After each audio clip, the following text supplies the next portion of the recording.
110 seconds.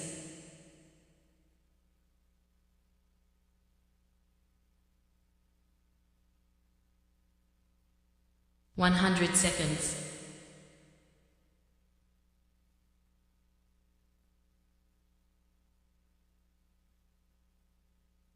90 seconds.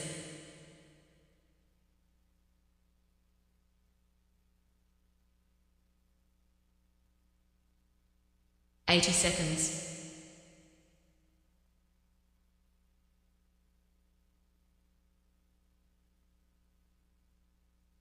70 seconds.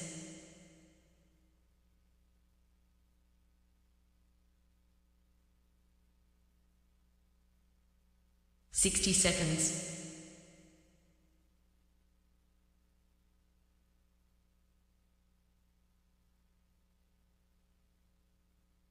50 seconds.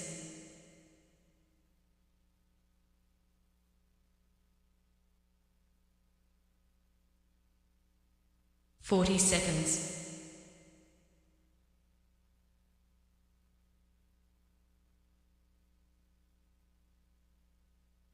30 seconds.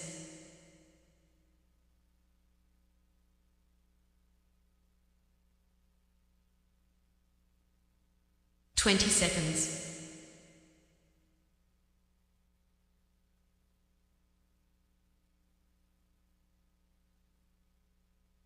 10 seconds.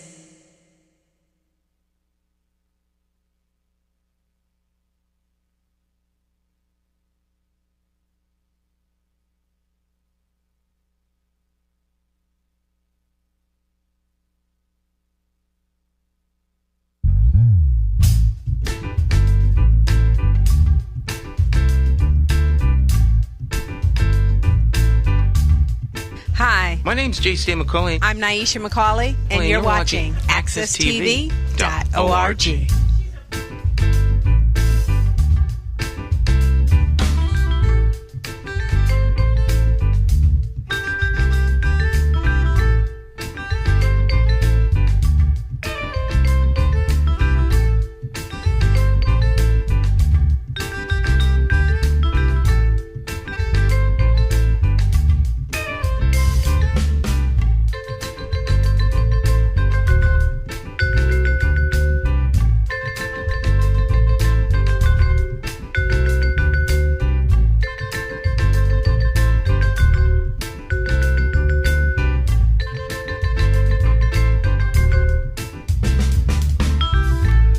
All right, my friends, once again, it is indeed time to get our talk on. It's More Than Talk with me, your host, J. Stan McCauley, along with the champions of talk. This morning, talk champion, Jonathan Small, in the house. Good morning, Jonathan. How you doing? Doing fine, and you, Stan? It's a pleasure to be back here again. Look forward to it every week. It's good to see you again. Right. Your weekend was good, huh? Weekend was very good. Strange weekend, you know. The weather pattern yesterday felt like it was more, I don't know, man, late autumn, early spring, wearing coats, rain. Mm-hmm. But, you know, you take the good with the bad. The sun is coming out now. So the weekend, I didn't get a chance to watch too much sports. I listened to the Red Sox game over the weekend, but I kind of missed the NBA playoffs. And no basketball.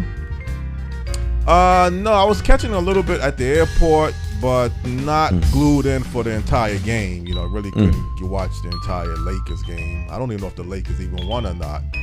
I know the 76ers, Philadelphia, they swept the Nets, so they're going to the next round. Oh. And I think the winner of Boston and the Atlanta Hawks will be facing the Philadelphia 76ers. Mm-hmm. So you never know. It might be Philly's year this year. It wasn't their year with the Super Bowl. No, they lost. No, they lost. And but you never know. Mm-hmm. You know, it's gonna be tough to get through the Boston Celtics and then get to the Eastern Conference Finals. But anything is up for grabs. You know, I don't know if your father likes the 76ers or not. I don't know. He's not much of a basketball guy. He likes football. Football, okay. Yeah. And yourself, you kind of can take it or leave it. I try to stay away from sports except for the finals. I've grown to like football, of course, because my wife likes football. Right. But I'm an all-in kind of guy, so I had to stay away from sports. Right. Because it will consume you. Yeah. Consume you. That's why I don't do golf. Because if I did golf, I wouldn't be here now. I'd be out on the golf course. Yeah, that would become my obsession. Yeah, it's a nice sport hobby to have, golf. A lot of things you can network through golf. Golf's not a hobby; it's an obsession. It's obsession. Obsession. Obsession. Okay. It's not a sport; it's an obsession.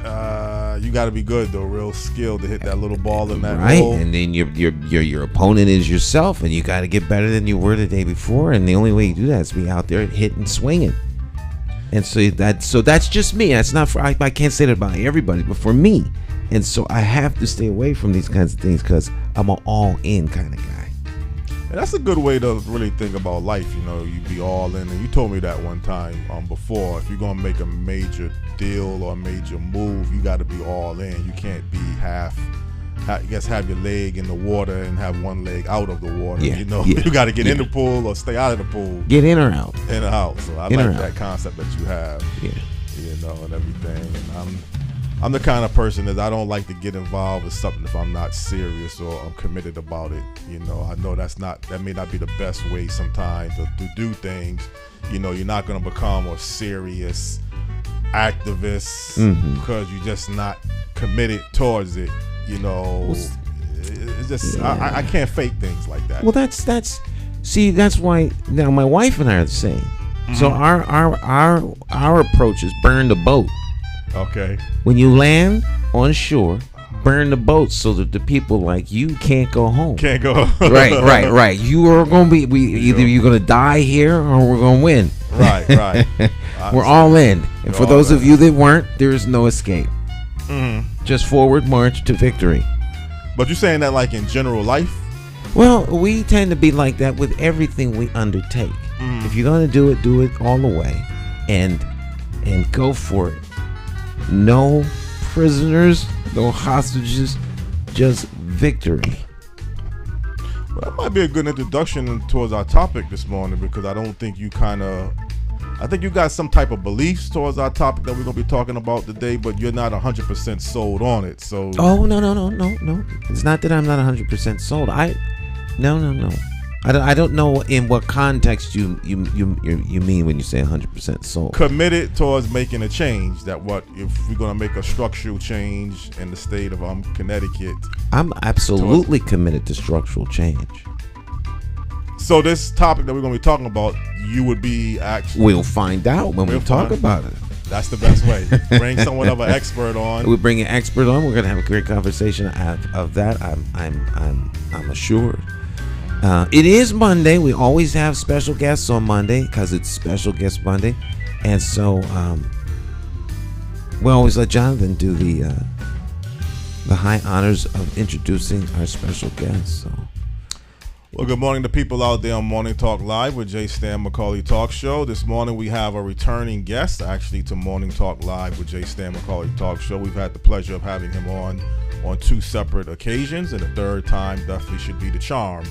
The guest is a very insightful, thought-provoking individual that brings a lot of experience and character towards many different aspects of life. The guest this morning is no other than a retired attorney of Wethersfield, Connecticut, I believe, originally from the Buffalo, New York area. No other than retired attorney Mark Korber. Good morning, Mark. How are you doing? I'm great, Jonathan. How are you doing today? I'm doing fine, Mark. It's a pleasure to have you back here again. I gotta say, I was sitting here listening. It's like I didn't want to come on. I just wanted to listen to you two guys talk about it. I love this, the burn the boat analogy. That's really quite clever. And it's, I don't know, if I led my whole life, I'm a big sports fan. I'm a big football fan and Buffalo Bills fan. And those guys are all in exactly the way that Stan was talking. You know, their whole lives are built on I got to be the best I can possibly be at this, and I'm taking everything out. I can't do that. Man, at some point I've just got to go back and relax and say, wait a minute, I'm not all in. I'm just watching. So I was enjoying watching and listening to the two of you. It was great. Okay. All right. That's good I like to know. that. I like that. That's funny. You know, I'm not all in. I'm watching. Watching, right. Well, Mark, again, briefly, could you kind of let people know a little bit about yourself and background before we get into our main topics of discussion? Sure. I was, as you said, I was born and raised in the Buffalo, New York area. Lived there my whole childhood. Moved to Connecticut to go to law school. Came here in 1975, and my wife and I never left because it's a great place to live, and we like being here. And I practiced law at Merthyr Carolina through 2010, and then I was practicing on my own for a few years. Now I'm pretty much fully retired. Was involved in a whole variety of community activities over the course of my career here. And for a long time, you guys found me because for a long time I've been interested in getting Greater Hartford to change how it governs itself, and to instead of having Hartford govern itself, having a larger geographic area, have one government. And so I began working on that. I've got 3 kids. They're all adults. One's in Boston, one's in Glastonbury, one's in Wethersfield. And they're all doing great, and life's good. Well, that's good to know, Mark. Mark, again, you feel the greater Hartford area in particular needs to have, I guess, a change towards the county form of government that currently exists. And you think, from what I understand, that Hartford should kind of become, let's say, a combined city with the surrounding towns. I don't know, was it 8 or 10 that you mentioned, combining to be one? Is that kind of how you still feel about the whole structural change? Right. I think if you look at cities around the country, Hartford is unusual, to say the least. Hartford is tiny compared to, if you look at metropolitan areas that have 750,000 to 1 million people, and that's about what the greater Hartford metropolitan area looks like. When you look at metropolitan areas of that size, the core city is typically 200, 300,000, as much as 500,000 people in the core city, and then some suburbs beyond that. And instead, in Hartford, we have a tiny core city, and most of the people live in the suburbs. And it turns out to be a terribly inefficient and kind of an anti-community way to organize the governance of your community. And in fact, I think that Hartford's never going to go anywhere until we change how we govern the community and how people think of their community. I think I live in Wethersfield. The people in Wethersfield do not think that Hartford is part of their community. And it's silly because you're driving on a street and it looks identical. If you drive north out of Wethersfield into Hartford, you can't even tell you crossed the city line because it all looks like one city, and it should be governed as one city. Well, let's go a little backwards with that approach, because you're right on one level, but you could be wrong on another level. Yes, when you do cross the border from the surrounding towns, whether it's West Hartford, Wethersfield, Bloomfield, and you cross into Hartford, it doesn't look much different. That part is correct. But as you get deeper into the inner core of the city, you can see a difference now between how West Hartford, Windsor, Bloomfield looks comparable to the inner city of the city looks. So if you regionalize the whole area with the 8 and 10 different surrounding towns, how would that still change the whole inner city core of the city, just beyond just the fact that you changed the whole name of the place?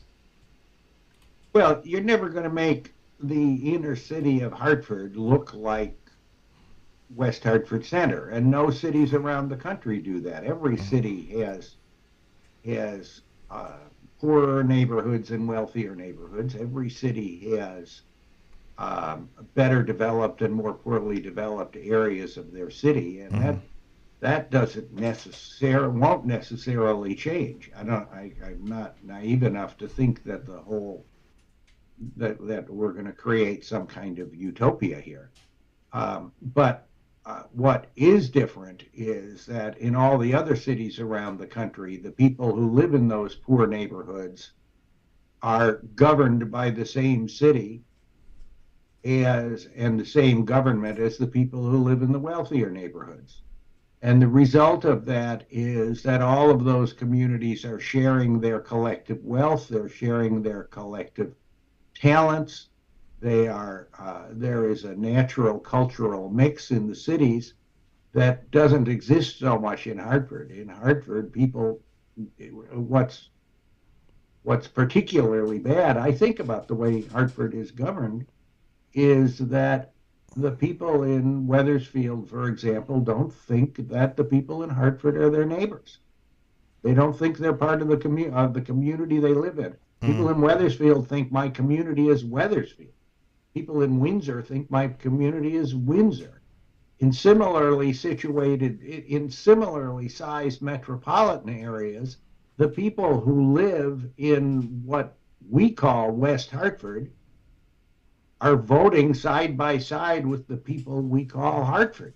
Right.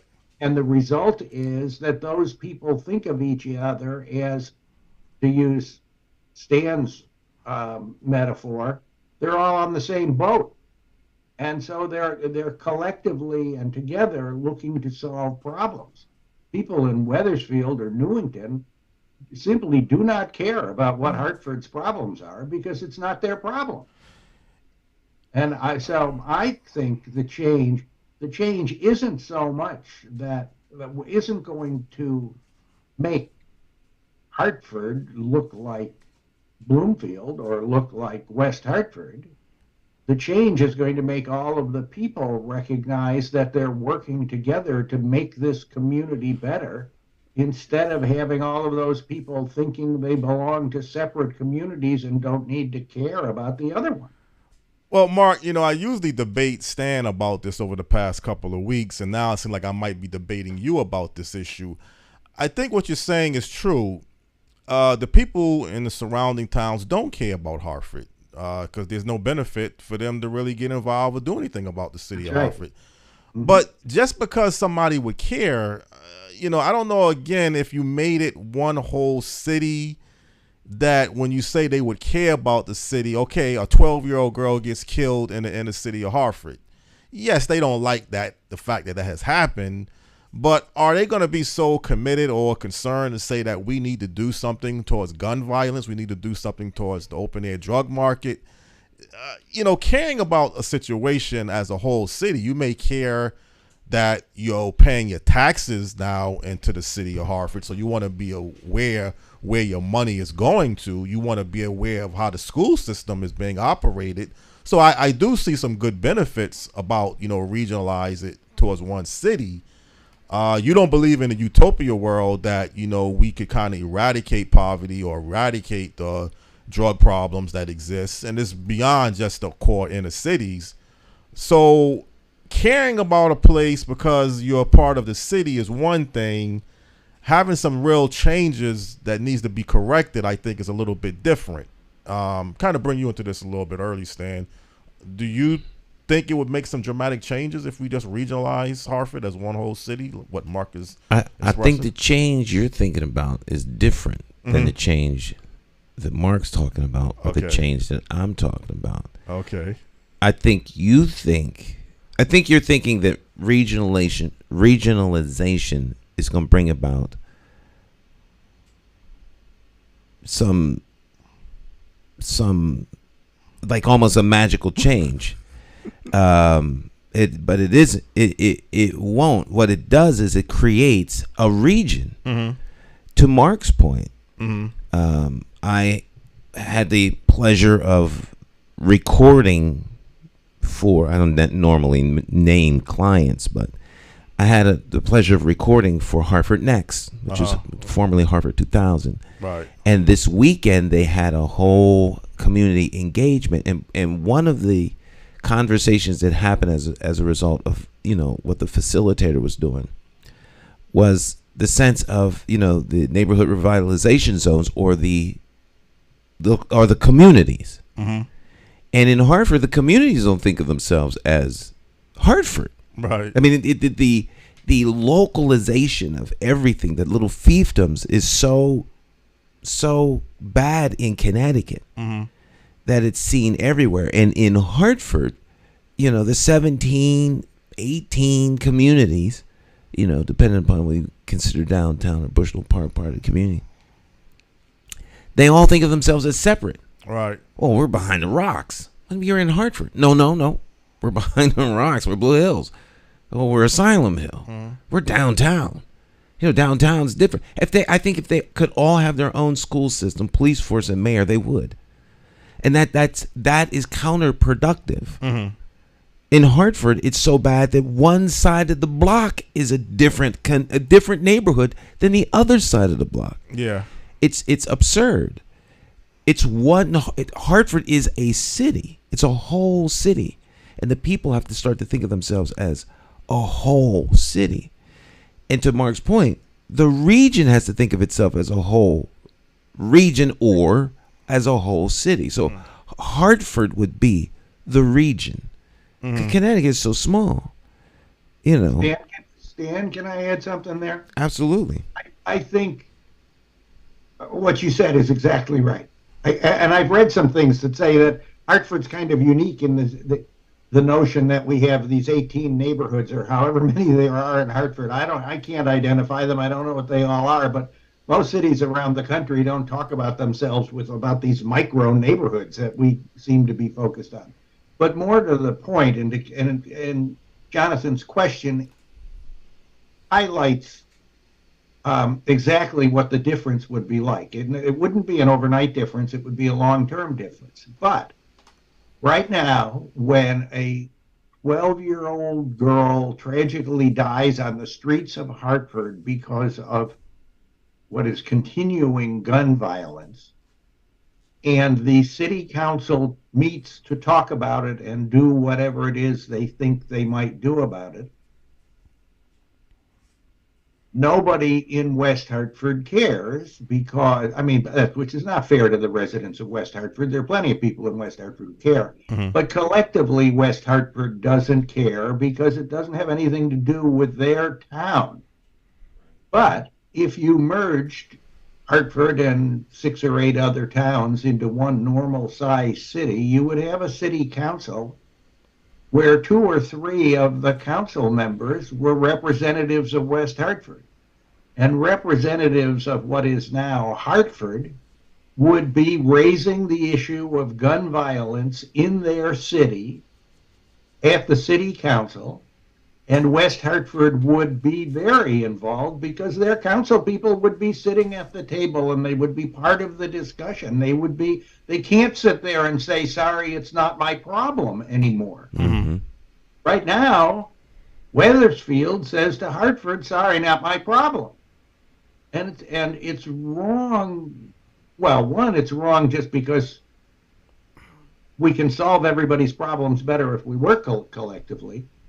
But 2, it's wrong because the community we all live in is Greater Hartford. We all live in the same place. And for some people in some parts of the community to say what's going on in another part of the same community is not our problem is a horrible way to run a community. We're all in this together. We ought to be all cooperating to run it as well as we can together. And the town boundaries create an artificial separation of the community that makes the place worse. It doesn't make it better. Yeah. Right. And as I said, it's not an overnight cure. It's not a total cure. I'm not sitting here saying we're going to eliminate racism 6 months after we have merge the towns and the city. We're not going to eliminate the racism 6 years or 6 decades after we merge the towns and the city. It's not a solution to every problem. Mm-hmm. But I think we don't move forward until we get together and recognize we're all one community. Oh, and by the way, we can lower. Part of the problem in Hartford is a tax problem. And if we put everybody together, we're sharing resources, we can lower everybody's taxes and serve ourselves better. Mm-hmm. Does that solve all the problems? No, it's not going to solve all the problems, but it is. I think until we do that, we are not going to solve our problem. Well, you mentioned something about if you form one city, then the city council in West Hartford would be committed because they would be part of the city. But no, he didn't say that. That's not what he said. I said you would have a Jonathan. You would have a city council. I wrote an essay once about it and said, well, suppose you'd have a city council of 15 council members. Mm-hmm. Based on population, that would mean, because if you merged 7 or 8 towns into Hartford, you'd have a city of about 300,000 people. What was formerly called Hartford would have 125,000 or whatever the number is these days. And so that would mean that 6 out of the 15 council members would be elected from Hartford, what was formerly Hartford. Mm-hmm. And I think my numbers suggested to me that Newington and West Hartford together would elect 3. Right. And most of the other towns would elect 1. So you'd have 3 council members who were representing West Hartford, what was formerly called West Hartford, on the town council.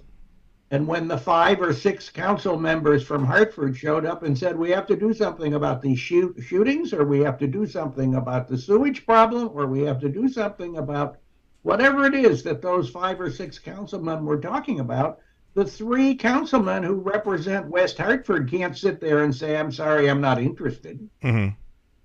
The elected representatives of the people of West Hartford would be forced to be not at gunpoint, but they're sitting on the council. Their job is to participate in the governance of the city. They would be forced to participate in the discussion about what are we going to do about people being shot on the streets of our city.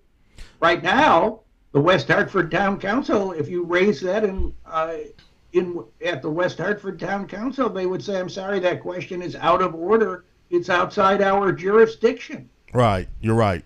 Well, that's right. Well, excuse me, Mark. That's kind of what I meant. Like the 2 people that represented West Hartford now would be part of the whole region. So I did, stated it wrong when I mentioned about the whole West Hartford Council. No, what you just stated is correct. But you could almost say you have council people in Hartford now, so they can't sound the alarm. The city council that you have now in the city of Hartford, they can't stand up and make a difference. We have to hope that we form a region. I know that's not what you're saying, Mark and Stan, but it almost sounds like that's what you are saying, though, that to get some real changes, you got to form the whole region. If I'm wrong, I'm wrong, but the current city council is not strong enough that exists in the capital city now, Hartford, to make a difference. Right. I agree. I think that's true. I think that is absolutely true. And it's true because the community is a group of 300 to 500,000 people. Mm-hmm. I am a member of the Greater Hartford. There's a difference between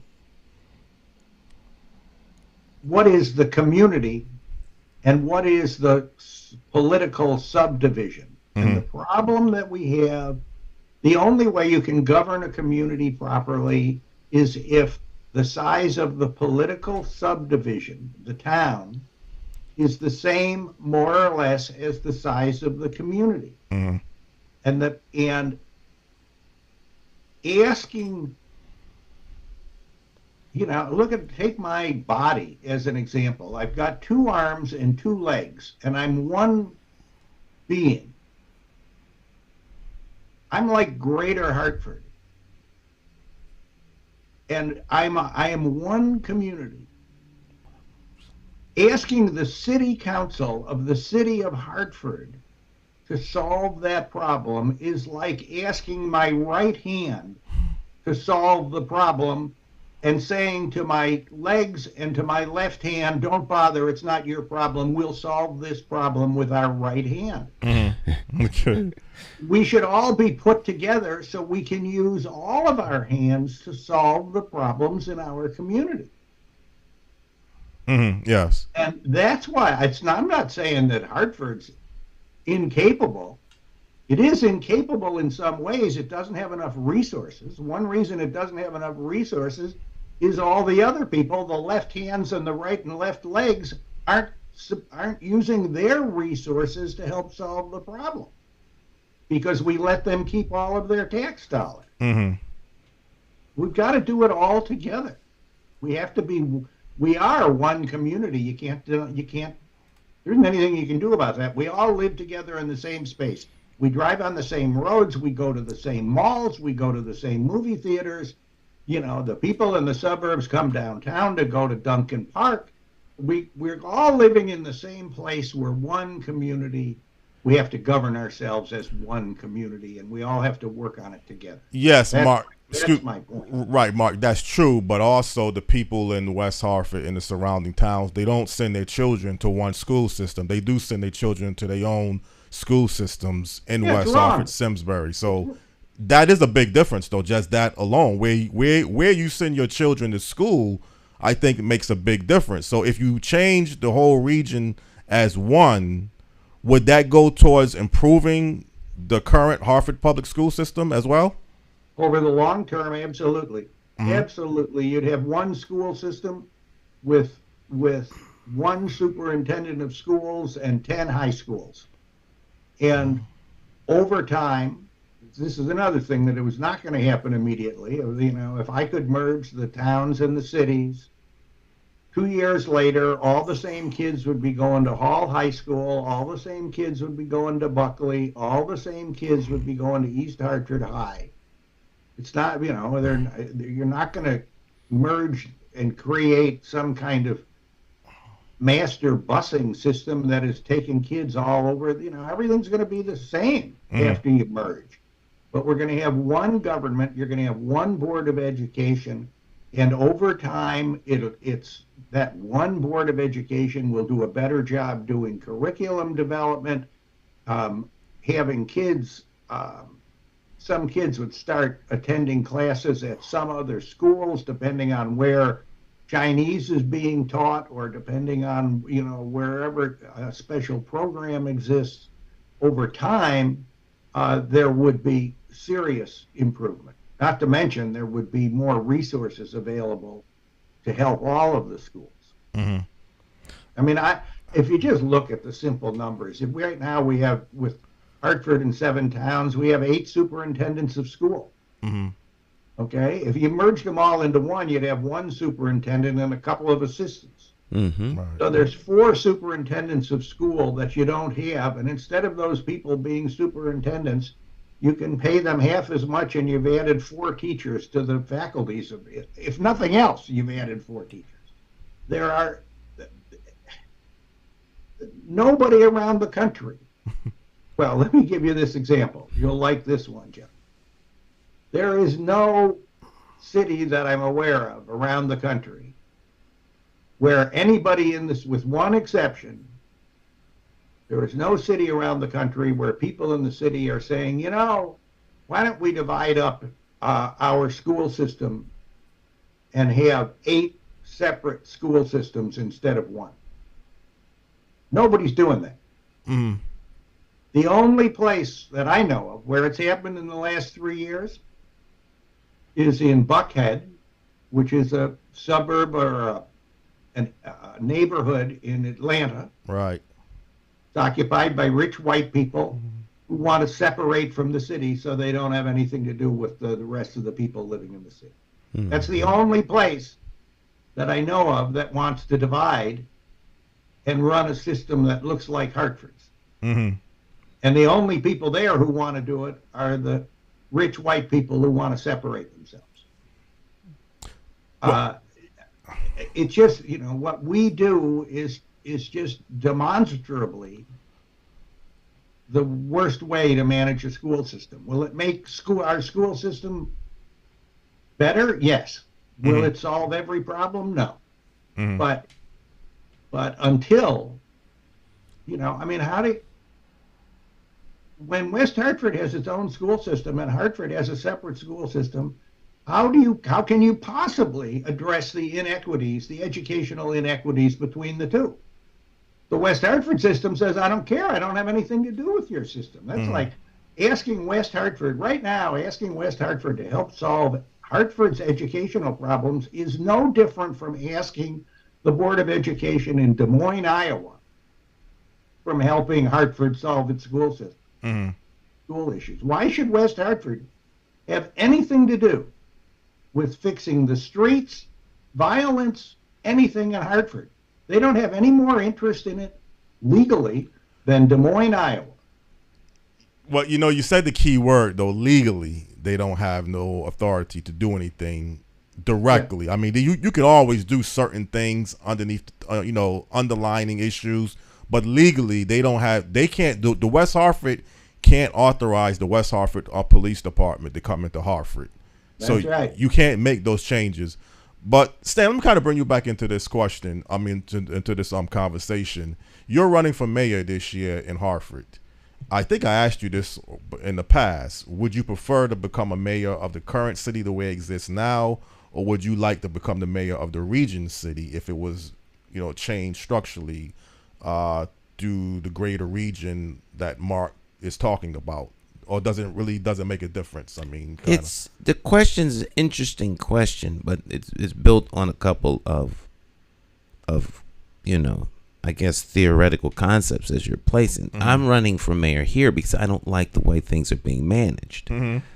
If it was a regional system, it would be probably managed differently, and there would be no reason for me to run for mayor. Maybe I might be running for city council so that I could have better input on how Hartford as a neighborhood is represented. But the conditions in Hartford are what creating in my mind, the need to run for mayor. Right. That's not a regional one. So I'm not running for mayor for the sake of power or control. Well, I'd rather be mayor of a bigger city. There's a lot more headache there. There's a lot more to manage. And so I'm not doing this because I just, I want power and control. I think I have a solution for what is going on in the city with those dynamics. Jonathan, Mayor Bronin answered that question a few months ago at a press conference where somebody suggested that Hartford and East Hartford should merge into one city. And Mayor Bronin said simply, "Where do I sign?" Right. I mean, he understands completely that Hartford would be better able to deal with its problems and its issues if Hartford were part of a larger governmental organization that covered the whole community. Well, Mark, let me just kind of speak for the surrounding towns, and I may not be the best person because I don't live in these surrounding towns, but let me just say hypothetically, I'm in West Hartford, I'm in Bloomfield, I'm in Windsor. I like the way things currently exist. I sympathize with the issues that people are dealing with in Hartford, but I don't want to change the current structure that exists in West Hartford. I like the way that we run our own government here in West Hartford. I don't want to give up any legal authority or any power. Am I wrong to feel that way as a resident of West Hartford, Windsor, Bloomfield? Is there anything wrong with that way of thinking, Mark? That's great. I love it. That is that is the core of the problem. What's the problem? That is the core. I've had people say to me, "I like my town the way it is." I say that phrase to myself and to my friends all the time. I like my town. Of course, we all like our towns the way they are. Mm-hmm. And to which I have a couple of different responses. One is the practical response is if you merge Hartford into Wethersfield into Hartford, your town is not going to change. My house is going to be on the same street, and I'm going to have the same neighbors. The people in my neighborhood are going to send their kids to the same schools. It is not going to change. The government is going to change, but my life is not the government. My life is my life, and I choose what my life is. Mm-hmm. So the fact of the matter is, you like the town the way it is. If you change your government, the town is going to be pretty much the same anyway. 50 years from now, it may have changed some, but in the short term, what's changing? Nothing's going to change. So as a practical matter, my answer to people who say that is, it's not going to make any difference. But on the other hand, it's really what you say is the core of the problem. What is wrong in our community is that many of us have the wrong walk around every day with the wrong notion of what our community is. Mm-hmm. And because we have these political jurisdictions, they're called political subdivisions, the legal term, because we have the towns, people here tend to think of themselves as think of their community as their town. And that's wrong. That's not what their community is. And I often say to people, when you're traveling and you meet somebody in Colorado and they say, where are you from? What do I say? I say, well, I'm from Wethersfield, Connecticut. It's a suburb of Hartford. Because nobody knows where Wethersfield, Connecticut is, or Bloomfield is. Nobody knows where those towns are, and it's only meaningful to people who live in Connecticut. The rest of the country thinks we're crazy. Right.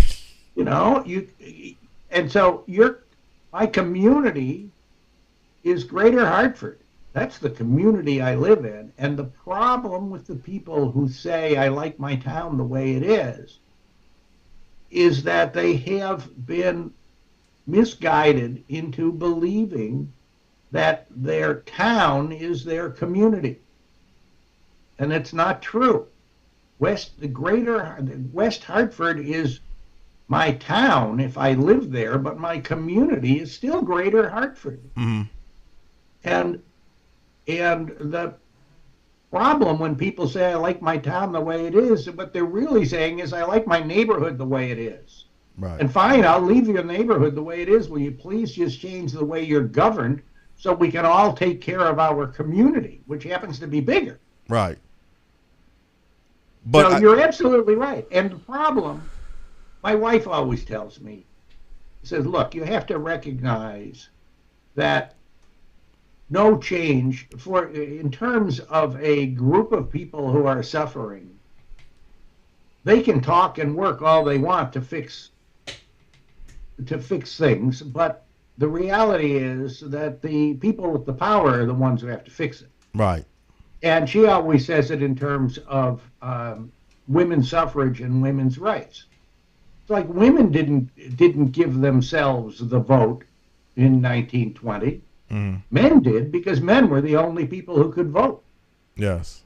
The problem for the city of Hartford is not the city of Hartford. The problem is getting the people in the suburbs to understand that they're the problem. They're the ones with the power. They need to understand. So my view is that you've got to get the people you're talking about, the people who say, I like my town the way it is. You've got to get those people to understand, the community I live in is Greater Hartford, and I need to get to work on my community. Mm. That's the change that has to happen. And it's not, I don't even know if the people in Hartford would want to merge with the suburbs. That's a different question. Mm-hmm. But you've got to get the people in the suburbs to recognize that they are part of a greater community, and once they've recognized that, people are good people and they care about their community. Yeah. You just got to get them to redefine and understand what their community really is. Well, Mark, keep in mind most states in the United States have a county form of government. I think Connecticut is only one or two states. I think was it Rhode Island is the other state that has cities and towns. It's like running the Rhode Island is quite similar. Right. So we're very rare. Number one, that we only the second state, one or two states that have this current form of government. The bigger issue, though, and the bigger problem is, again, getting the other side that you just mentioned to see that they need to form one whole region or one whole city. That's like the surrounding towns look at Hartford as one whole and not be separated by boundaries, geographical boundaries. I had mentioned this to you one time, Mark, off the air, and I'll even say it on the air. I really personally believe if you sold Fairfield County as one whole and made Stamford one whole city, that would be a much easier sell than trying to sell the regions here in Hartford. I don't know what it is. Maybe Stamford is in the Gold Coast. It's a wealthy city overall, and it seems to be a city moving. You don't hear year after year Stamford having the highest homicide rates. It doesn't have the kind of hard poverty. It has poverty, but not like Hartford has. So I think people in Fairfield County would be much more in favor. I'm willing to bet all of the money that I had if I was rich. If you had a survey and you asked the people in Fairfield County, would they be more likely to in favor of forming one city as Stamford and made that Fairfield County than what you have here now with the surrounding towns? But that being said, what you are advocating or promoting, it's very unlikely that that's going to happen, though, anytime soon, making Hartford one region. Well, if you ask me to tell you the likelihood of it happening, I'd tell you it's pretty small. Right. My view is it is the only problem that's worth working on in Hartford. Until we rationalize how we govern ourselves, we are not going to have economic development. We are not going to have jobs. Have you been to Worcester lately? Worcester is booming. Mm-hmm. Hartford has stagnated and has been greater Hartford and has been stagnant for 30 years. There's no population growth. There's no economic growth. The problems persist because we don't solve our problems collectively. We've got towns fighting with each other for every economic development activity. We waste tens of millions of dollars a year governing ourselves the way we govern ourselves. Nobody else is doing that. It's not an accident that this community is not growing, that it's not growing economically, and that we govern ourselves the way we govern ourselves. It's not an accident that those things are happening together. And if we look at it and say, well, this problem is too difficult to tackle, then we're just being stupid. Then we may as well just turn off the lights and go someplace else. But Mark, but it's not going to get better. Yeah. Why are parents here tell their children, move away from Hartford and make your life someplace else? Mm-hmm. Why do they tell them that? They tell them that because they look at the community and say, this community's going nowhere. Well, Mark, truthfully, you do have to look at the history. At the turn of the 1900s, Hartford was the richest city per capita. And West Hartford used to be part of Hartford. Now, there were some changes that has happened along the way over that period of time. And you can't, to me, leave out the deindustrialization of the cities throughout the country, Hartford included. You can't leave out white flight, what that did. You can't leave out the riots of the late 60s, what that did. So there's some things that historically has led up to the capital city being in the predicament that it currently exists. And yet, and yes, you can say regionalism is a problem, and that would be a big move in the right direction. But there's a reason why West Hartford wanted to separate from Hartford. There's a reason why white flight took place. People wanted to get out of the cities.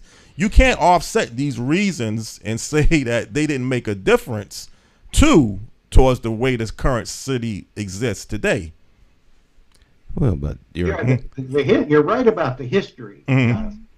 But I'll tell you tell me that merging Hartford and 6 or 7 towns is not going to happen, I'd say to you, it'll happen sooner than you are going to convince 100 million white people in this country to stop being racist.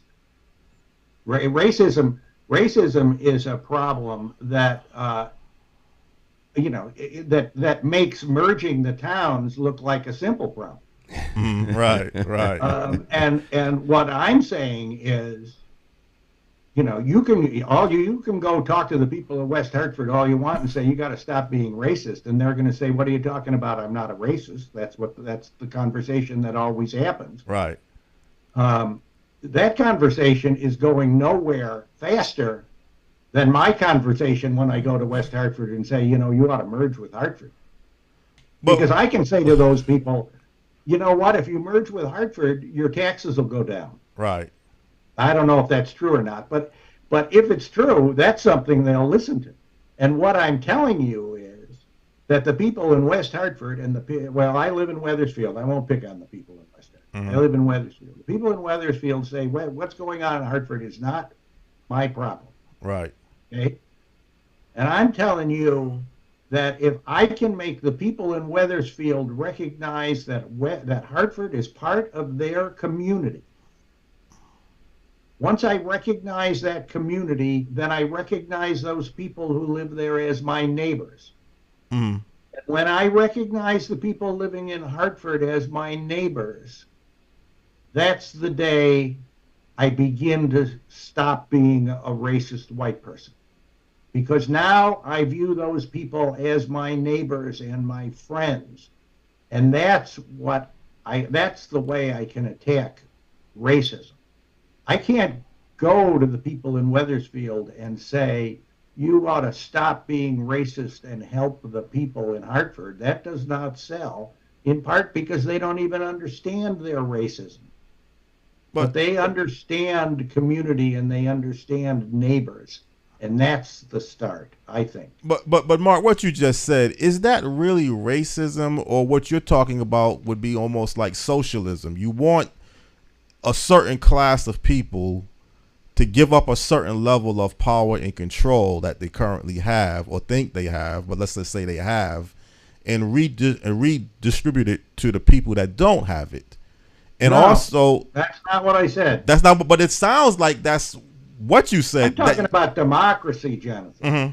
I'm talking about democracy. Okay. I am talking about the people in a community governing themselves in what they view as the best interest for their community. That's democracy. Okay. And that's what, and we don't have that. We have divided our community into separate sections, mm-hmm. so that we are not democratically governing our community. Mm. It's not socialism at all. Not social. And I don't talk about transferring wealth because I don't think that's what it's about. I think it's taking care of your community. Mm. And it's what people normally do. People started living in tribes and the communities grew and got bigger. But the whole point of government is to take care of your community. But, well, let me bring you into this, Stan, and I'll ask you this question. Mark mentioned about white people that live in West Hartford and Wethersfield should want to form as one region and be concerned and committed towards what goes on in Hartford. Do you see black people that live in Bloomfield, Windsor, and also West Hartford? They're the majority blacks in Bloomfield and Windsor, so you have to. Well, they're not the majority in Windsor. No, they're not. But they are the majority in Bloomfield. So, do the black people in Bloomfield, you think they care enough to be concerned with what goes on in Hartford? I think everyone is generally concerned about what's going on in Hartford. It's just that it's not their problem. It's not their problem. More than what goes on in Blue Hills is the problem of the people that are in over in Maple Avenue area. Right. In their mind, they have a concern over there. Right. So that's your area. You take care of your problem. Mm-hmm. until people start to think in terms of this is my city, Right. or the region is my city. They don't really have buy-in because they're concerned about the things that affect them. You know, that touch their lives. That's the broader concern. And so if you have a conversation with folks, with black people in Windsor and Bloomfield, and I have them every Saturday, Right, you do, with the African American Alliance, and there are people in the alliance that are absolutely against Hartford getting, you know, the $50 million that the state gave them. You all can't manage your money. You know, you always got to reach out to the suburbs and other communities because you all run. You're reckless in how you spend your money and the decisions that you make and the corruption and the incompetence. These are conversations I have every Saturday with certain individuals. And so, as far as they're concerned, they left Hartford. right, They're not looking to bring the problem that they think they're leaving with them. right, All right, but I think what Mark is talking about is the way we think of the region. right, Just as a practical matter, Connecticut cannot continue to have 169 towns. It just can't. At some point, it's going to break. Right. I would say that the thing that gave new life to 169 towns was the pandemic. If it wasn't for the pandemic, there would be no economic bailout. You know, all this money that they created and started handing money out to everybody, that wouldn't be there. So they would have to make some really hard, difficult economic decisions. It's a luxury that really is not sustainable. And eventually it's going to collapse. It's just a matter of when it collapses or who has the courage to make the necessary changes to create a more regionalized government. This has to be done at the state level. State level, that's what I'm saying. And so the powers that be, at some point, will do that. Now you see them doing it little by little, incrementally. You've got the Capital Region, you know, Conference of CROG governments and things like that. But the MDC is a regional municipality that has commissioners from all of the member towns. Right. And the chair of the board kind of serves as the quasi-mayor. All right. But the commissioners are all concerned about the MDC. Right. And so what goes on in one area affects them all. It may not be there may not be flooding and sewage backing up in Weathersfield like it is in the north end of Hartford or some parts of West Hartford. But the money necessary to fix it, they're concerned about. Right. So how do we mitigate that problem over there so it doesn't cost us?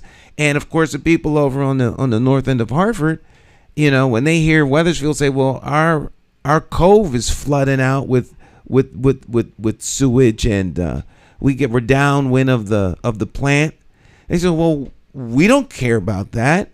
That's in your town." Well, no. If money's gonna go to fix that, now you can't get your storm system fixed. So everyone has to come together. They have to work creatively together. More ideas at the table means more solutions. All right. So in that sense, as a practical matter, I think if you look at it as a practical matter, it's an easier sell than an emotional matter. Right. Because people are in their emotions. You know, the romance they had for when their town was a certain way. And you talk to some Hartfordites and you talk about regionalism, then they get all emotional and they get reminiscent. Well, I remember when we used to go to G Fox. G Fox isn't even there anymore. Right. You know, there's a conversation about something that doesn't. It's not. I can remember Corvettes and the Isle of Safety. None of that is here. Right. So the things they're trying to hold on to are these ideas and notions. If the legislature forced this to happen, like they did in Enfield, folk will wrap their head around it real quick and they move on. But I think the Metropolitan District Commission is a good example. That is a regional water and sewage authority, And I know the mayor of West Hartford, Sherry Cantor, has some issues with the chairman. And like you say, the flooding and the sewage issues isn't like what's taking place in West Hartford is not like what's taking place in the north end of Hartford in certain areas. So in some areas, they will be concerned where their money is going towards, how much, how much taxes or how much they have to pay every month to go into the metropolitan, how much you're being charged, for your water and sewage bill. You feel like you got some common similarities with the other surrounding towns. Hartford might be paying more, Hartford might be paying less. I don't think it's an equal pay scale that all the cities and towns pay the same amount to MDC. So that might be a little bit different. But again, Mark, I don't want to leave you out of this conversation. You have anything else you would like to address, Mark? Well, I can talk forever, Jonathan. Okay.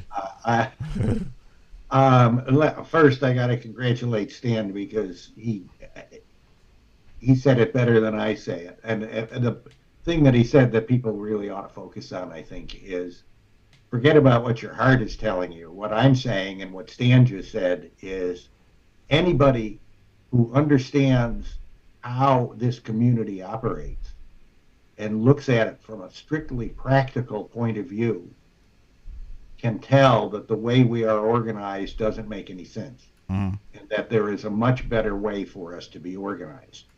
And we need to stop letting our hearts govern that decision making and have this community begin to do the things that people understand are the practically correct things to do. And it is not to create MDCs. The MDC is a good example of the problem. If you turn the clock back and instead of having all of our separate towns, Hartford was a city of 300,000 people. When the MDC was formed, it wouldn't have had the governance structure it has. It would have been a department of the city of Hartford. And the department of the city of Hartford would have addressed sewage problems a long time ago. But an organization like the MDC, which is not directly responsible to the people in any way, develops over time exactly the way the MDC did, and that is it becomes an independent entity that runs itself. And Sherry Cantor can sit down, you can see the problem because all Sherry Cantor can do is write op-ed pieces and complain because she only has one vote at the table. Right. And if West Hartford were part of Hartford, and if the MDC were part of the Department of Public Works of Greater Hartford, that sewage problem would have been solved 20 years ago. And so, I mean, there are practical solutions, and frankly, we ought to be ashamed of ourselves for not having long ago said, let's address our problems. Right. Well, you're one person, Mark Korber, that is currently committed towards addressing this problem with regionalism. We have to definitely applaud you for what you believe in and what you're willing to stand for, because you are the minority in how you feel about this particular issue. You're not the majority. And even though I don't live in Wethersfield, and I can willing to bet you're not the majority how people in Wethersfield feel that we should change our region. But again, you're great, Mark. I give you definitely A rating for your articulation and your information this morning again, and I definitely appreciate that, Mark. Well, thanks, Jonathan. I appreciate it, and thanks for having me on. It's great. No problem. Yep. Our pleasure. Well, thanks for taking time out of your schedule once again, Mark. I love the discussion. Eventually, Hartford's clean. Eventually, it's going to be some regionalization.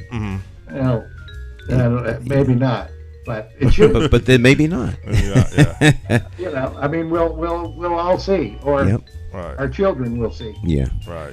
Well, thanks for taking time out of your schedule to join us, and You're welcome. Any closing words, as Jonathan always likes to say? No, well, the only closing word is let's get to work. You know, let's. My own view is to go back to where you started. Is we should all come ashore, get off the boat, and burn the boat, and go forward. There we go. Mm-hmm. There we go. Gotta do something different. All right. Thanks a lot. Okay. Right. Thank you. Take care, Mark. All right. Great discussion. Mark is sharp. He is a very sharp person. And not just with his facts and information. I think he's very sincere and he's very passionate about what he believes in this topic, in the big picture. You know. And on the Sherry Cantor, no, as quietly as it's kept, she's the vice chair Of what? The MDC. The MDC. Okay. Yeah. She's the vice chair. So if the chairman were to be gone, she would step in. She becomes just chair. Okay. So I think they leave that out of all of the articles. That part has been left out. I haven't realized. Right. People. So there's a vested interest in her be ascending upward. Right. And that has to be taken into consideration. It's kind of ironic. I did reach out to Sherry over the weekend, and she's not ready to come on right now. But, who knows in the future? But she's not. That's ready. Interesting. So she don't want to come on. Right.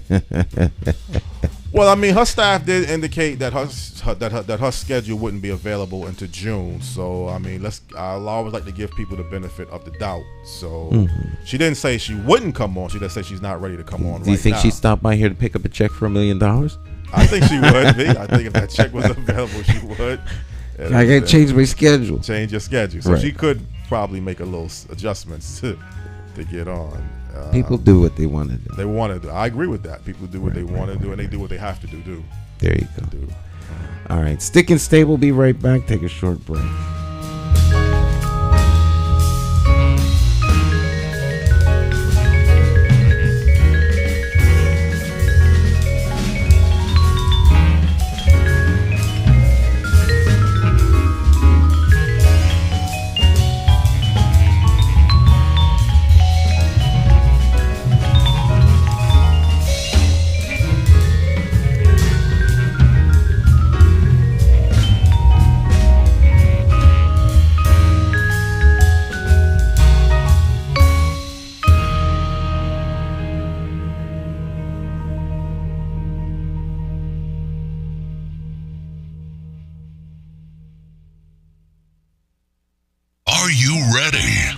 Friday, May 5th, 2023 at 7 p.m. is the Season 1 finale of Hartford's Got Talent at the famous Bushnell Theater in Hartford, Connecticut. Talent of all ages compete for $15,000 in cash prizes and awards. Don't miss it. Hartford's Got Talent, Friday, May 5th at the Bushnell in Hartford, Connecticut. Hartford's Got Talent, showcasing talent and connecting community.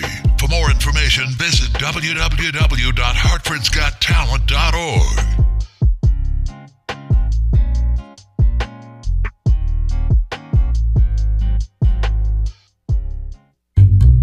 How do you define evil? Is evil the pedophile school administrator or taxation without representation? Is it the gatekeeping community leaders who sell out the very people they were elected to fight for? Or is evil the politician that puts out lies and takes in cash? However you may classify evil, having to choose the lesser of two evils still leaves you with evil. Nowhere does this rule apply more than during an election for mayor. Choosing a candidate who is the lesser of two evils still leaves you with evil. No wonder so many people don't vote. It's time for the constituents to flip the script and vote for a mayor you can trust. My name is Jason McCauley. I am an independent thinker, and I approve this message. I'm asking you for your vote on Tuesday, September the 12th, 2023, in the Democratic Party primary election for mayor for the city of Hartford. I, like you, am an independent thinker. So let's sit down and talk about my path to victory and why my 5-point plan for Hartford will work. Stop listening to the uninformed evil interests that tell you I can't win. For more information, visit McCauleyformayor.com. Have the courage to vote your conscience. Vote for the name you trust and know. Vote McCauley for mayor.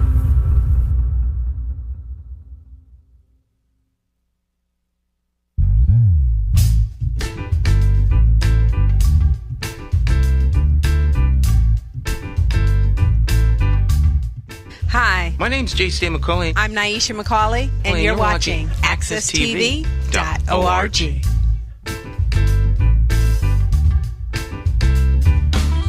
All right, welcome back.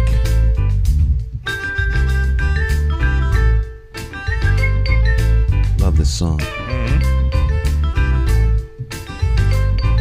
I sit here and listen to that song all night. Well, it's like an instrumental though. It's no singing. That's the instrumental version.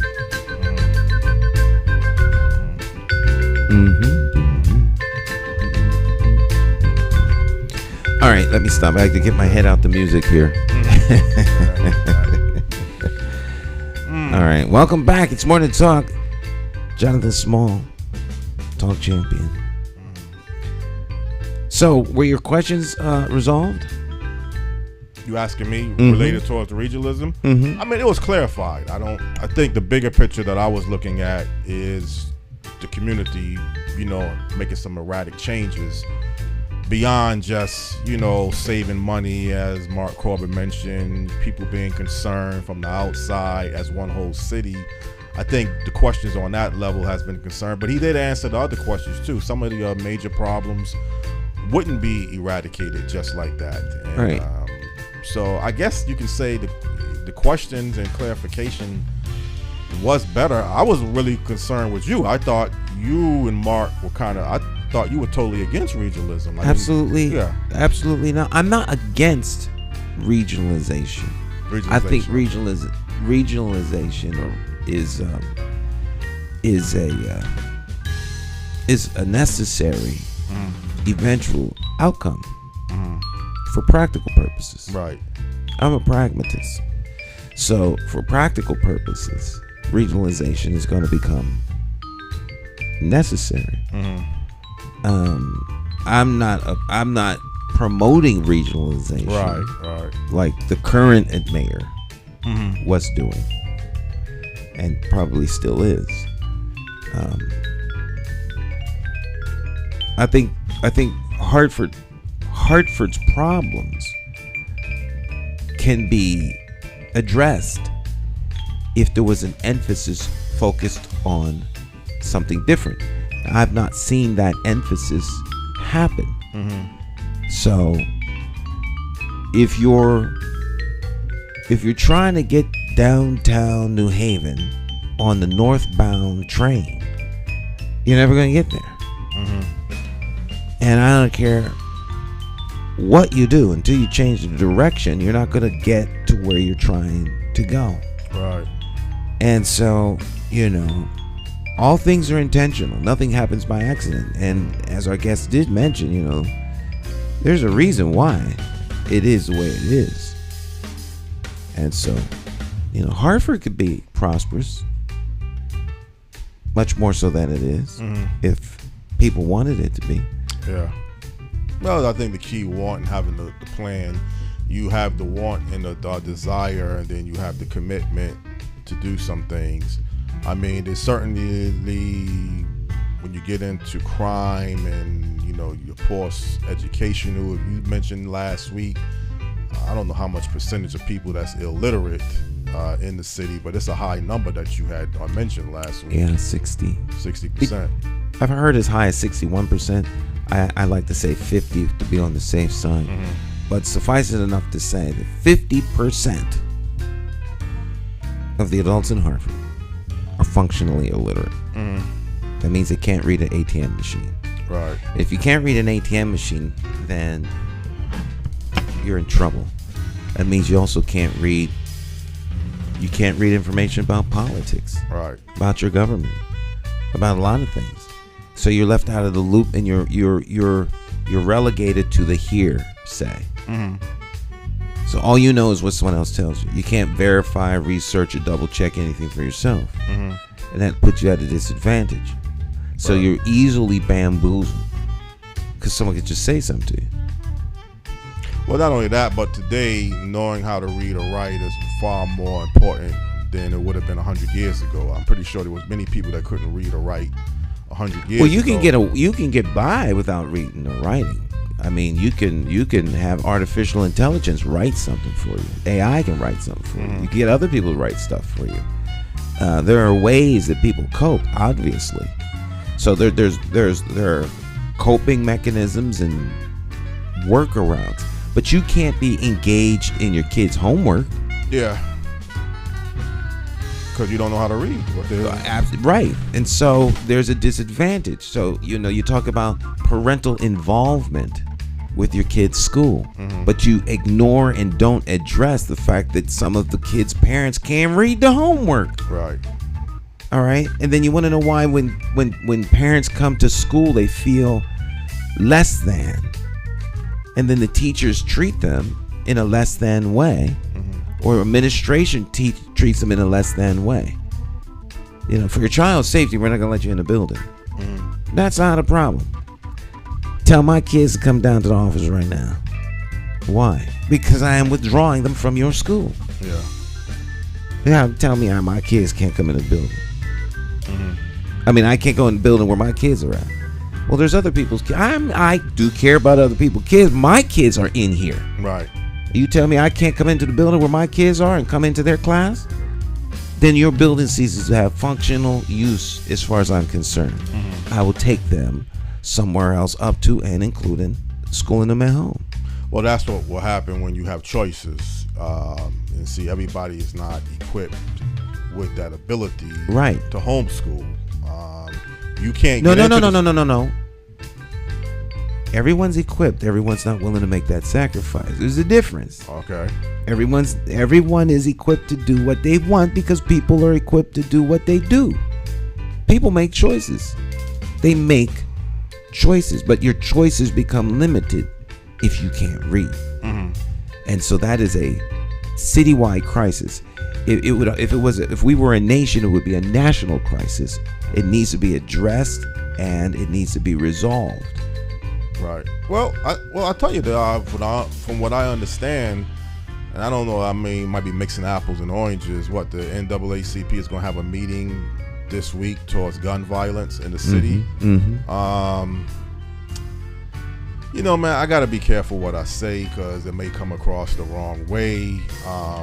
But I got to be honest, man. I had seen this coming, Stan, and I think we talked about this at some point. We talk about it every year. Every year, well, yeah. For the last, 15, 20 years? How long have we been talking about it? We'll talk about it again next year. Next year, yeah. But you can see it coming, though. And I hate to say it that way, that, somebody gets shot and killed that has nothing to do with it. But, and although up until this point, over the past couple of weeks, crime really was dropping in Hartford, believe it or not. It was crime hadn't happened in Hartford. Crime didn't go anywhere. It just not happening. It just not happening, right. That's the reality. It just wasn't happening, but it was still here. Right. There'll be crime next week. But break down the people that they were looking to shoot. They were known. They had extensive criminal records, firearm records, and they are part of the neighborhood, as you mentioned, Stan. And I'm not going to say they're criminals, but you got a criminal record. Most likely, you probably hasn't 100% changed your life. Somebody's not going to be looking to kill you just by a simple mistake. Maybe, you looked at them the wrong way. Something you did dramatically made someone feel like they need to pick up a gun and go shoot and kill you. These are the issues that's going to have to really be addressed. What Mayor Bronin and other state legislators or other legislators talking about, who's being released, should they be released back to the neighborhoods, reentry system programs, should they serve more time? These are serious problems too. You having people being released from prison that may not even be ready to be able to function in society as a law-abiding citizen. It's going to create some havoc at some point. You're going back into something. You're going to run across some enemies. You're going to get confrontational. Things are going to happen, unfortunately.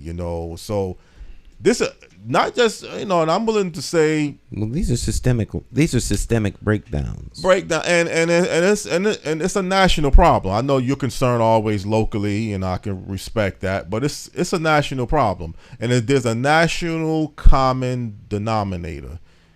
If you have guns, you have drugs, illegal guns at that, not so much guns, illegal guns. Guns are easily accessible, so therefore guns become the weapon of choice. Right.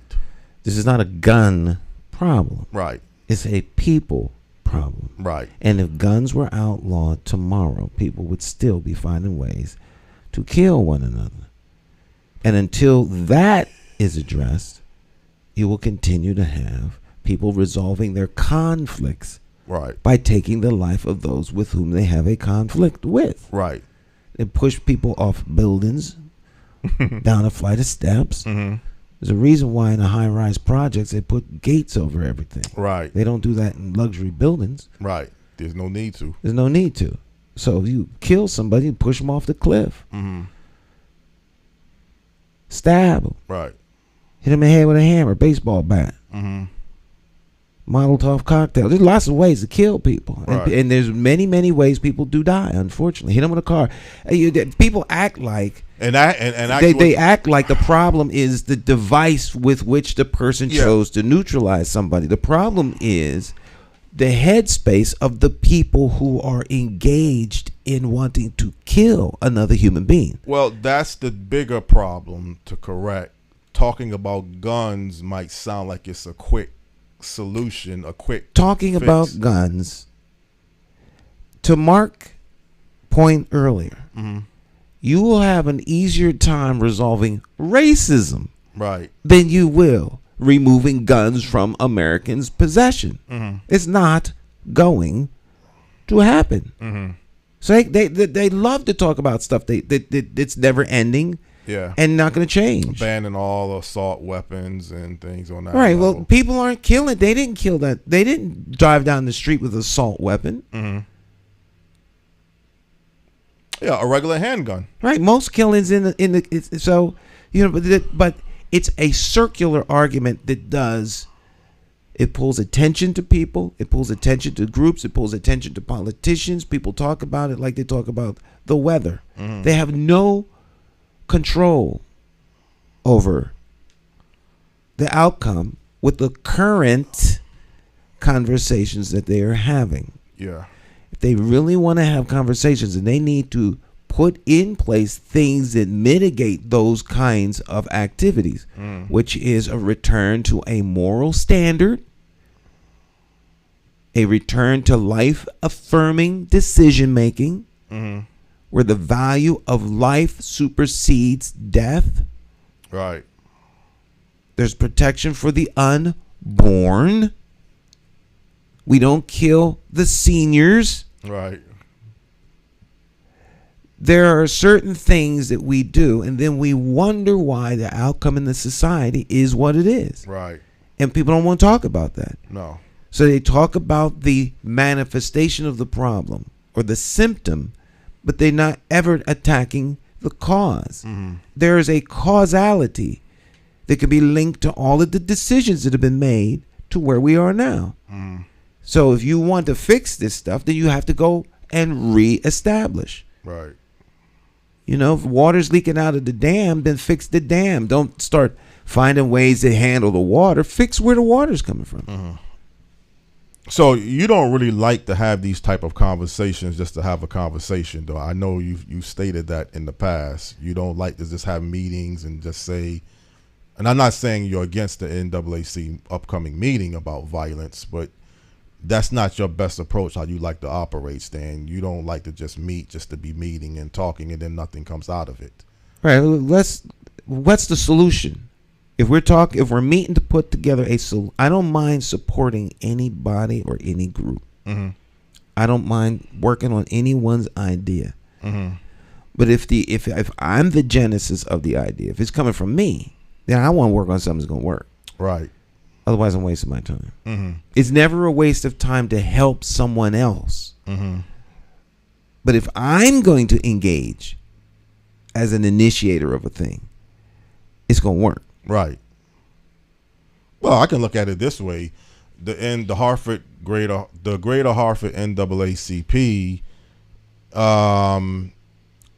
they can endorse you as a candidate running for mayor. No, they can't. They can't do that? No. Oh, so they don't have the authority to do that? Well, everyone has the authority to do that, but they're a 501c3, and they don't endorse. They don't endorse candidates. Oh, okay. They just as a policy, they don't do that. Oh, okay. All right. So Yeah.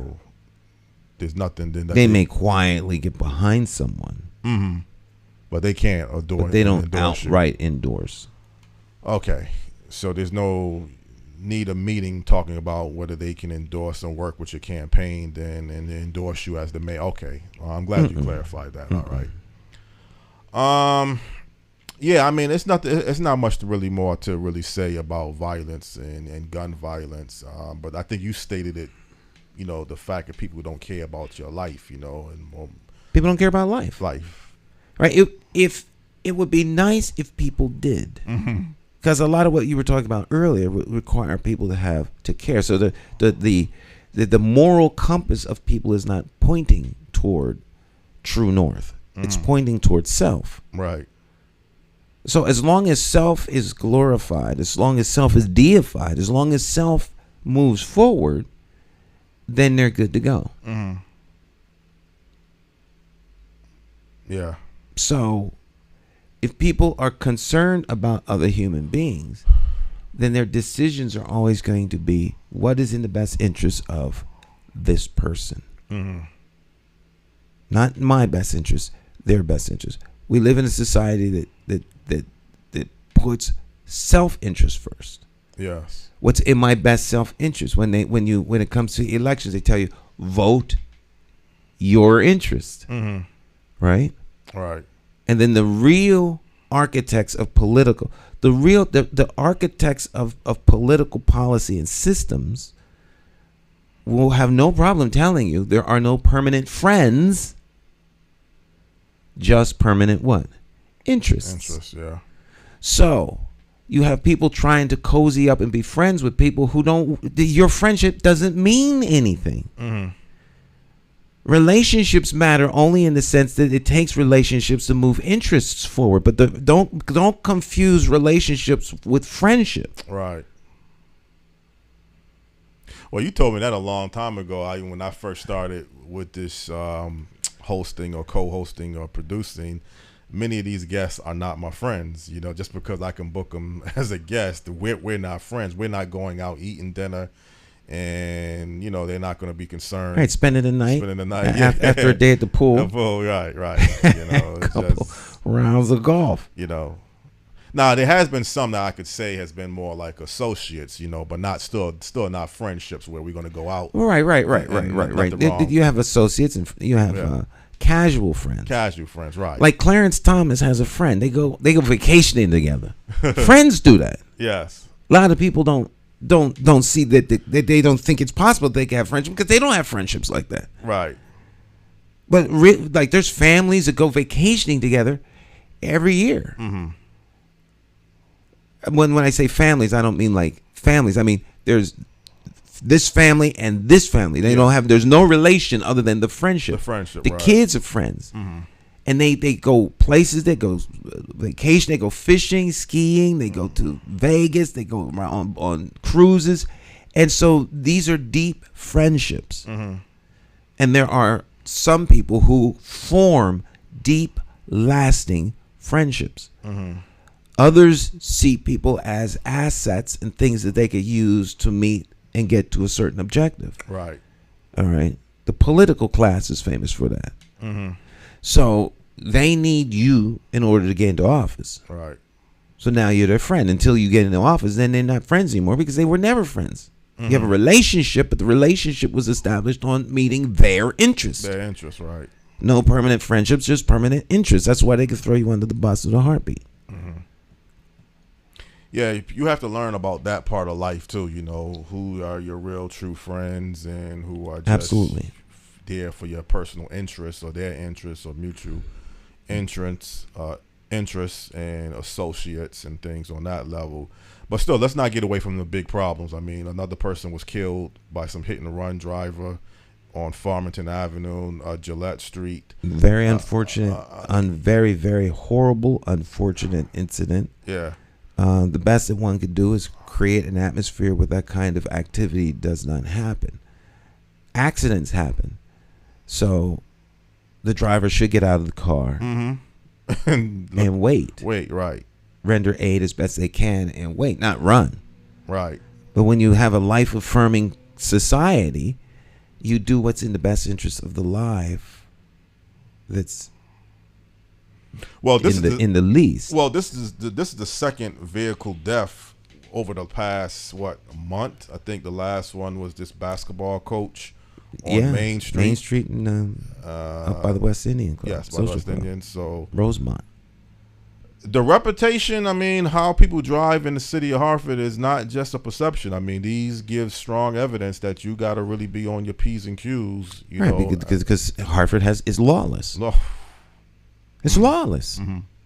There's no other way to put it. Lawless. Right. Lawless. They blame it on whatever they want. There's no rhyme, no reason to justify why Hartford continues to be as lawless as it is, other than there's no intentional effort to stop it from being such. Right. And Mayor Bronin, Hartford, he held a press conference.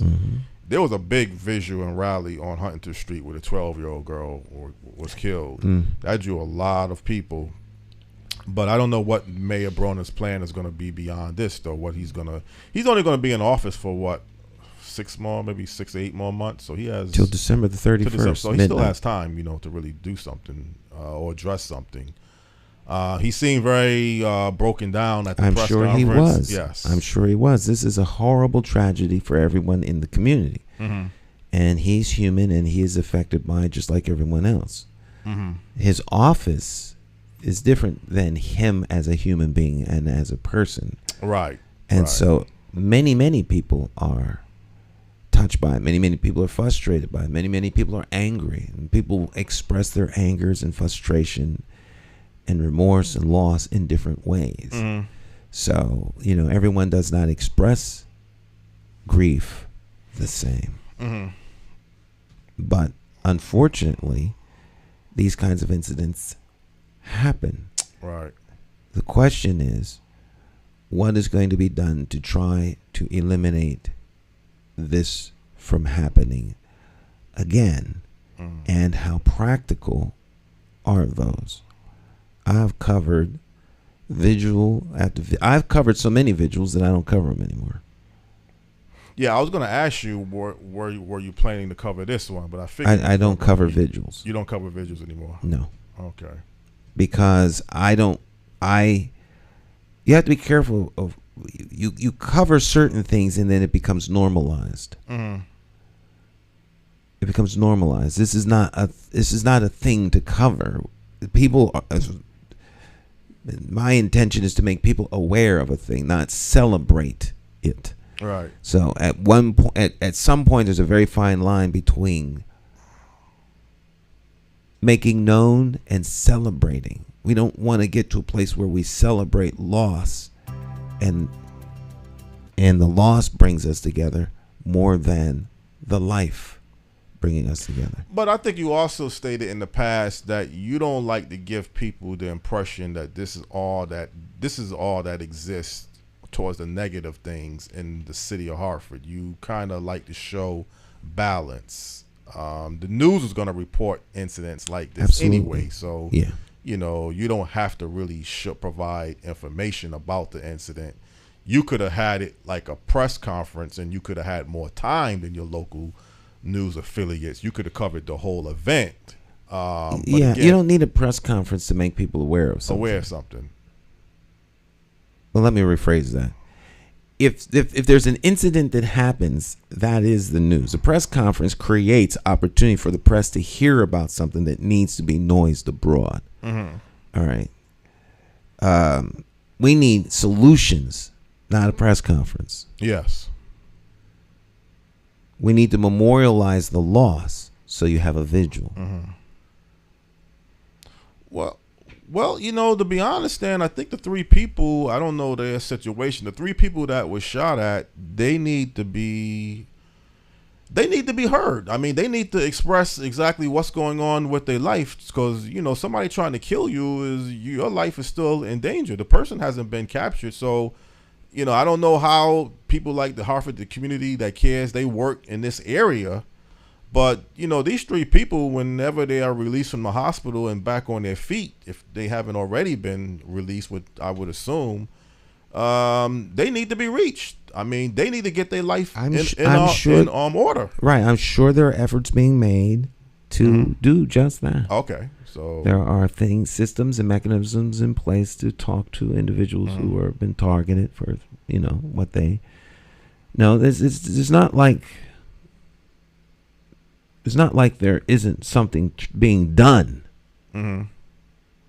But people are upset and angry, and understandably so. And so the conversations help people resolve some of that. So there's some therapeutic value in the conversation. There's understanding and venting, and then there's the conversation that is meant to arrive at a solution. So there's different types of conversations. Well, Stan, it's not like you can say it's not like things haven't been done, but the numbers are getting worse. I mean, usually when you got something that's really something's effective, not working. Yeah, it's not working. I think that's the best way to describe it.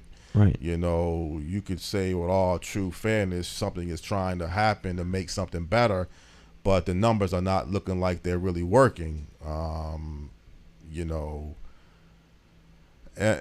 again, it's easy to sit on the sidelines because this is a tough, dirty job, man. Getting involved in this type of elements of people, hardened criminals, dealing with people who got, serious issues. There are people cut out to know how to handle people like this. Every person is not the right fit for every particular situation. That is very true. So you can't mix different groups of people together. When people say you want people to get involved, yes, that is true. But to get involved with people that's being released from prison, knowing how to deal with what they're dealing with, you got to be professionally to some degree. Well, I wouldn't say people being released from prison. I would say if someone has criminal intent, being involved with them is something that you need to have to know what you're doing. Right. In theory, when a person is released from prison, they've served their time and they move on. There's not like a permanent stain on you because you serve time. I'm an advocate of clean slate. Mm-hmm. So if you served your time and you can be released, then your time has been served. Time served. So they can't have it both ways. What's the problem is there's some people that should not have been released. Right. That doesn't mean everybody, but it means some folk, because the people who actually did their time, made a mistake, served their time, have been deemed to have reformed their lives, turned their lives around, want a fresh start, want a new start. And they return to society. There should be resources to allow them to move forward and on with their life. But there's some people who have no intention of reforming. Mm-hmm. Those individuals are the ones that come out in the community and do stuff. Well, see, that's all still a part of the reentry system program. You can say you leave with a clean slate, but you still got to get your life back on track. You need to get Mike Leibowitz in here. Mm-hmm. Because he's an expert at that subject. Okay. Michael Leibowitz. All right. And he just got out. Okay. And has written a couple books and has a podcast of his own. He's often on Todd's show. But if the system is not trying to reform you, right. So if you have a system that's why I talked about systemic failures. Mm-hmm. If the criminal justice system, if the Department of Corrections fails to do its job, or to just become an employment center and a housing agency and a slave labor pool, then when people have served their time, there is no reform. There is no adjustment. So people come out and they're not ready to come out. Where people are ready, they should be allowed to come out. So I have a problem when you have systems that are designed to do something and then everyone knows it doesn't work and they want to address some other issue when the real issue is something they never ever talk about. Well, the only thing with that is just as much as you got to deal with the Department of Corrections and that element, you still got to deal with a system that you help prevent people from getting into that system. You know, the criminal justice system, you know, I don't have a criminal record. I think that we are keeping lots of people out of the criminal justice system. Mm-hmm. You know, because some people wind up breaking the laws, breaking the rules, and getting involved, does not mean that there aren't multitudes who did not. Yeah. So everyone's not going to be in that group. Some people choose to do wrong, Jonathan. Well, that's what I was going to say. You were saying we as a whole, I think it's just might be people with some support and some, you know, life interaction with people, but realistically you can take a lot of people growing up in high crime, drug infested areas, and probably most of it has come on their own whereabouts to say that I don't want to go down this path. I don't know if it's really been a great effort to say we got things in place where you don't have to get involved in the criminal justice system that can show you. I think there are programs and there are resources out there that do help people say that you don't need to go down this path. But I think it's just probably more on the whereabouts that I got to do something to get myself a better life in this high crime or drug infested area. And through the grace of God, you know, I'm not in that particular situation. I can't look at the public school system and saying, if you're mentioning 60% of people illiterate in the city of Hartford, I can't look at the Hartford public school system and saying they're doing a great job at certain things. I can't say many of our elected officials are doing their best job, although they may be working towards some things, but I can't give them a high grade. I can't look at probably, and I don't like to bring the churches involved in this, but I got to bring it to some degree. I don't know if you can look at the religious congregation, although they help the members in their congregation. They help their members, but are they effective in the community? Right. Look at the community. That's not an indictment on the church. Mm-hmm. It's a fact. Right. Look at the community. If is your community crime ridden? Mm-hmm. Are there homicide every night? The murder rate going up or down? Yeah.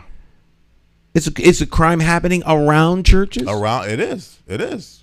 Things are happening right around your churches. So, from the perspective of a quote unquote church, we could go down the Bible highway. Mm-hmm. Two strong men cannot occupy the same house. Mm-hmm. Darkness and light don't occupy the same space. Darkness is the absence of light. Where there's light, darkness cannot exist. Mm-hmm. So, if the righteous reign and the righteous are in the community, then evil has to flee. So if there's more evil than there is righteousness, then the churches become ineffective. Mm-hmm. They become a social club, Mm-hmm. babysitting outfit, feeding the homeless and the hungry. Right. But they're not providing spiritual light and guidance. Mm-hmm. So one might say that their main mission has been undermined and compromised.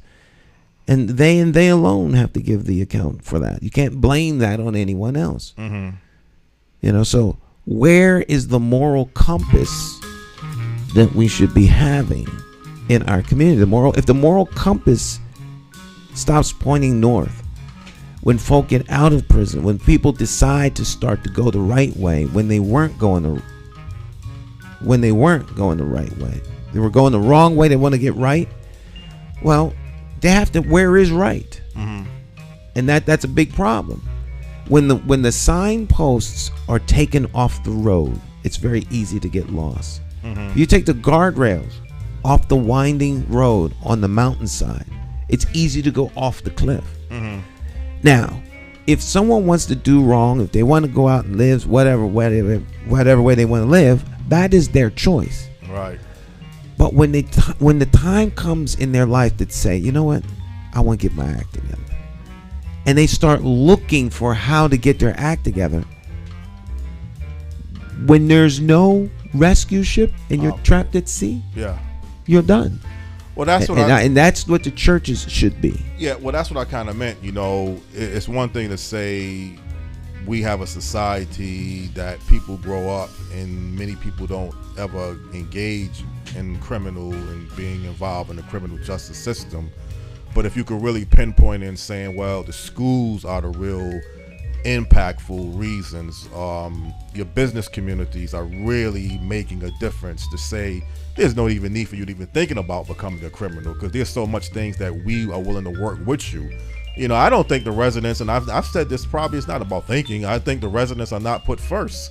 In most inner cities throughout the country. I think if you go to Baltimore, you'll find many people feel like, hey, this city is not really set out to be served for people that live in the city. I agree with you on that 100%. The residents aren't first. They may be a second to last. Yeah. They most certainly aren't first. Right. And you can't expect the residents to be better if the resources they need to make them better aren't available. Mm-hmm. If your neighborhood decline, buildings in your neighborhood decline, resources to your neighborhood decline.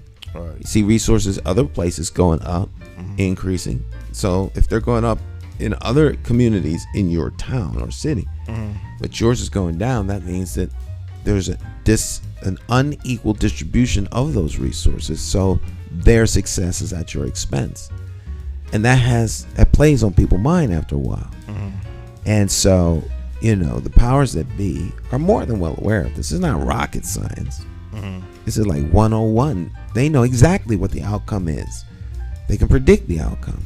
They can predict how many prisons build based off of third grade education. Man, so you I mean, you know, if you can figure out how many prisons to build off of a third grader, then you know what you need to do to stop it from happening.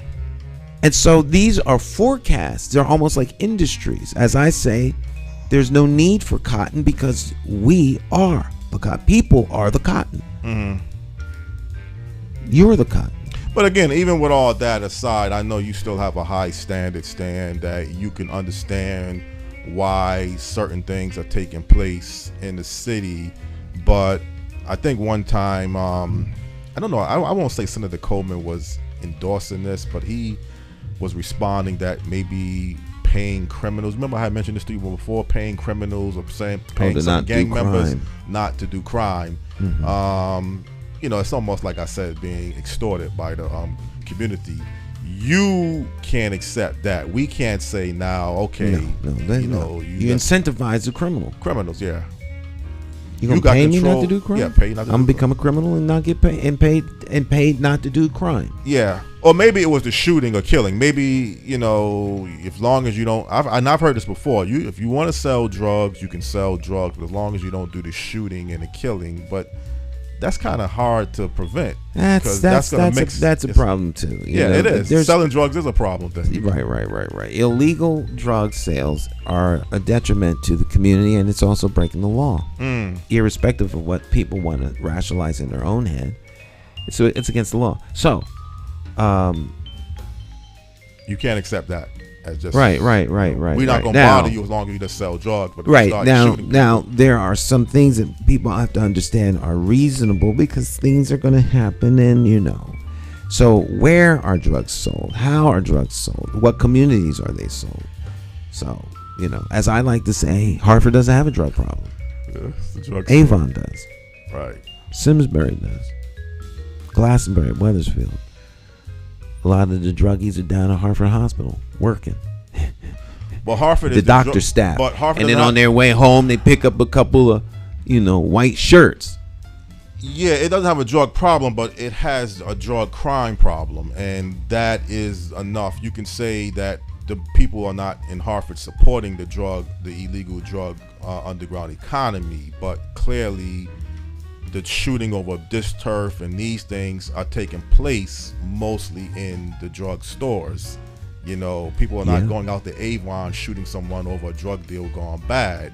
They're sold mostly directly on large numbers in your street corners. In the street corners, if they're not delivered to you directly. They do that too, right? Right. So, you know. But a local drug dealer is most likely, it's usually the person from Avon is going to come into Hartford to get the drugs more than someone in Hartford going way out to Avon. Although that could be changing too here and there, but that's usually the trend. You're going to come into the drugstore to get, you don't want people in Avon seeing you buying drugs. You're trying to cover up your little game. So, but you know, these are real, unfortunately, predicaments that we are in as a whole, if we want to look at it that way or not. We may say it's not my problem. Well, these things are society's problems, and that's why we'll come back next week. Yeah. To discuss them even more. We're out of time. Okay, appreciate this show this morning. So great program, great conversation. Mark is on top of his game. As always. Exactly. All right, my friends, we'll see you next time. You all have a great rest of your day. Do something wonderful for yourselves. If you have an opportunity to show up at Hartford High, you may want to do that this Thursday. There's a mayoral forum, and it's being done by OPP, and the young people are doing this whole forum. So there should be a lot of interesting stuff going on. Hope you can turn up and participate and support the young folk as they look for what they want in municipal leadership. Have a great rest of your day.